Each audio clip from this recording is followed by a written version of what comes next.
Oke, selanjutnya kita masuk ke soal nomor 4. Di sini ada dua tipe, yang ini tipe A dan yang ini tipe B. Nah, di sini campuran berikut ini yang menghasilkan larutan penyangga yang bersifat asam adalah, nah untuk yang tipe B, campuran berikut ini yang menghasilkan larutan penyangga yang bersifat basa adalah. Nah, jadi kita coba bahas dulu ya untuk larutan penyangga yang bersifat asam. Jadi kita tuh buat di sini penyangga, bukan rumah tangga ya, penyangga yang bersifat asam.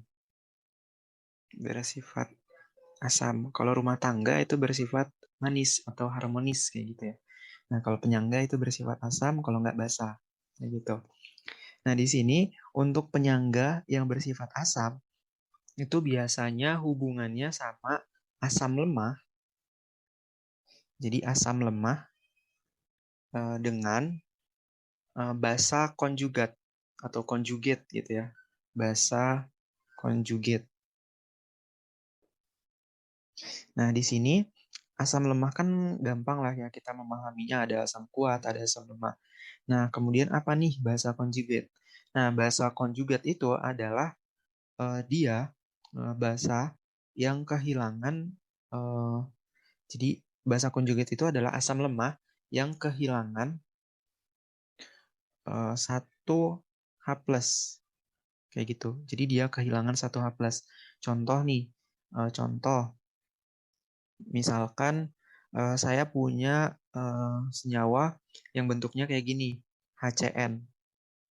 Nah, ini kan kalau kita lihat ya, HCN itu kan dia asam lemah.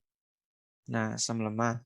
Terus kita hubungkan dia dengan NaCN. NaCN. Nah, di sini kan CN-nya itu kan CN min ya, CN min. Nah, dia itu kan kehilangan.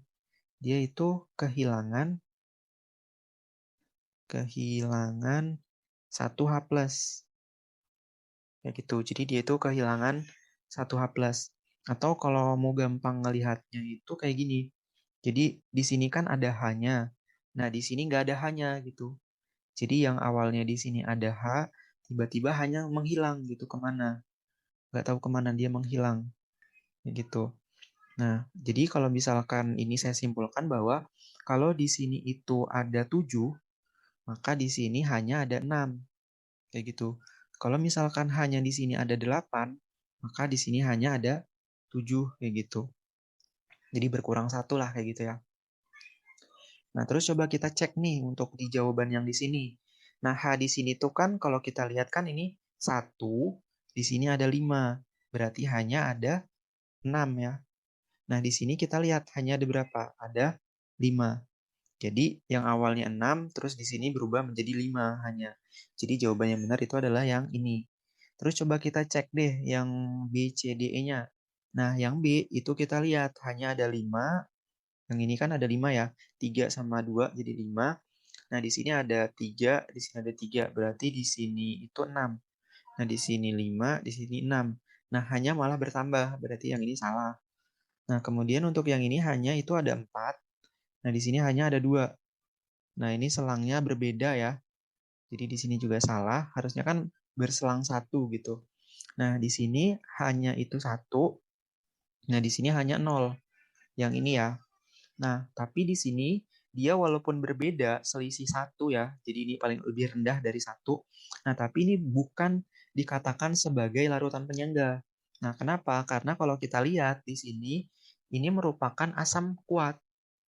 Jadi kalau asam kuat bertemu dengan garam, dia akan menghasilkan larutan yang bersifat asam kuat. Kayak gitu. Nah, kita lihat bahwa syaratnya dari larutan penyangga yang bersifat asam, dia harus asam lemah dengan basa konjugat. Kayak gitu. Nah, ini kan karena dia asam kuat, berarti dia bukan. Kemudian di sini hanya itu ada 3. Nah, di sini ada 4. Nah, dia hanya malah bertambah ya, berarti salah. Kayak gitu. Oke, kalau teman-teman bingung atau punya penjelasan lain atau punya jawaban lain, silakan teman-teman komen lah di kolom komentar ya. Nah, kemudian untuk soal nomor 2, bukan nomor 2 ya, bagian yang B. Nah, kita akan coba melihat penyangga yang bersifat basa. Sebetulnya penyangga yang bersifat basa ini itu kebalikan dari penyangga yang bersifat asam. Nah, jadi kalau untuk penyangga yang bersifat basa itu, dia itu basa lemah. Jadi basa, lemah, dengan asam konjugat. Nah, di sini dengan asam konjugat. Nah, kalau kita lihat asam konjugat itu apa gitu ya. Jadi asam konjugat itu kebalikan dari basa konjugat. Nah, kalau di sini itu basa konjugat itu dia kehilangan 1H+, nah asam konjugat dia itu menerima atau bertambah. Jadi di sini tuh bertambah 1H+-nya. Di 1H+. Dia bertambah 1H+. Kayak gitu. Nah, terus contoh nih. Saya punya contoh. Misalkan saya punya di sini itu, coba ya, saya buat dulu. Contoh, di sini itu kita punya NH3. Nah, NH3 itu dia kan merupakan basa lemah ya. Basa lemah. Nah, jadi yang ini NH3 itu kan merupakan basa lemah.